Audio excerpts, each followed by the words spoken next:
सभी सम्मानित साथियों को मेरा नमस्कार। मेरा नाम राजेंद्र मौर्य है। उत्तर प्रदेश की धरती एक छोटे से जिले रायबरेली का निवासी हूँ। व्यूनाव की अगर बात करें तो दिसंबर 2022 में मुझे जानकारी हुई व्यूनाव के बारे में, और मैं अपने कुछ साथियों के साथ नोएडा गया। वहाँ पे मैं ऑफिस में मेरी मुलाकात कंपनी के एमडी साहब से हुई, जिन्होंने बहुत अच्छी तरीके से कंपनी के बारे में और एक प्रेजेंटेशन के माध्यम से मुझे सेल एंड लीज बैक के मॉडल के बारे में बताया गया। इसके बाद वहीं गाजियाबाद स्थित एक एज डाटा सेंटर पे भी मैंने विजिट किया अंदर से जाके, और क्योंकि टेक्नोलॉजी इतनी आसान नहीं होती समझ पाना तुरंत के तुरंत।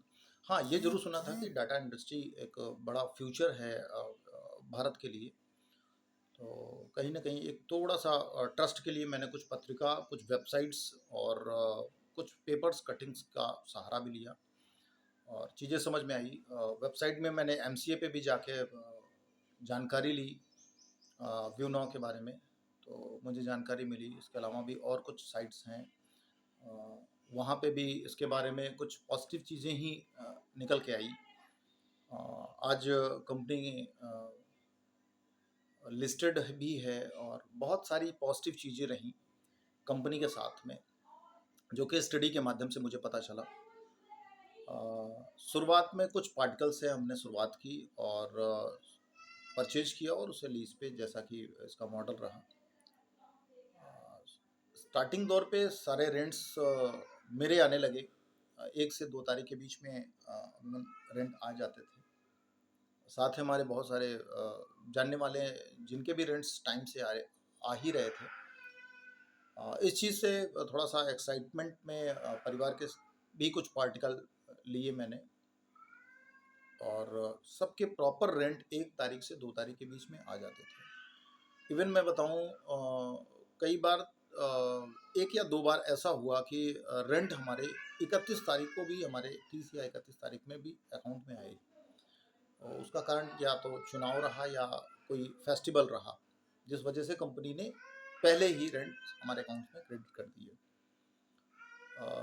सब कुछ प्रॉपर वे में चल रहा था और अचानक ये सुनने में आता है वर्ष 2024 अक्टूबर में कि एक बड़ी जांच एजेंसी है जिसने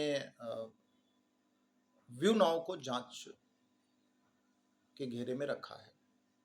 थोड़ा सा मन में वो हुआ, लेकिन क्वेश्चन बने, लेकिन फिर एक अच्छी फीलिंग आई कि एक बड़ी एजेंसी है जो कि हमारी कंपनी के ऊपर जांच कर रही है। तो हो ना हो, यदि हमसे कोई चूक हुई होगी तो कंपनी में तो कहीं ना कहीं इस जांच एजेंसी से उस चूक को भी वो क्लैरिफाई कर देंगे।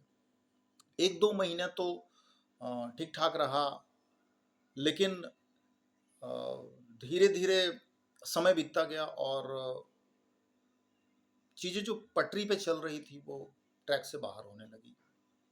रेंट ना आने की वजह से हमारे जैसे लाखों फैमिलीज़ हैं जो आज कहीं ना कहीं इस बेरोज़गारी में इस समय वो रेंट को लेके या और चीज़ों को लेके, बच्चों के अभी एडमिशन्स हो रहे हैं, वो बड़ी तकलीफ़ों का सामना सबके साथ हो रहा है। इवन मैं खुद इस चीज़ का भुक्तभोगी हूँ, क्योंकि एक होप थी कि हर महीने की 1 से 2 तारीख के बीच में हमारे रेंट्स आ जाते थे, और ये सिलसिला नवंबर से बंद हुआ और एजेंसी का आना, जांच शुरू होना और हमारा रेंट बंद होना।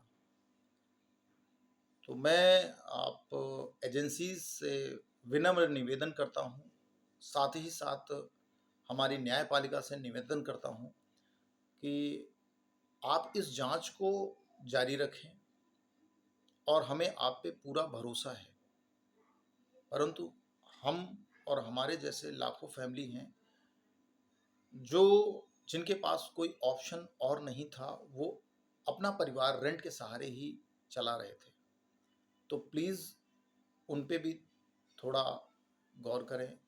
हमारे रेंट्स जो प्रॉपर वे में आ रहे थे उन्हें आप प्लीज़ आने दें।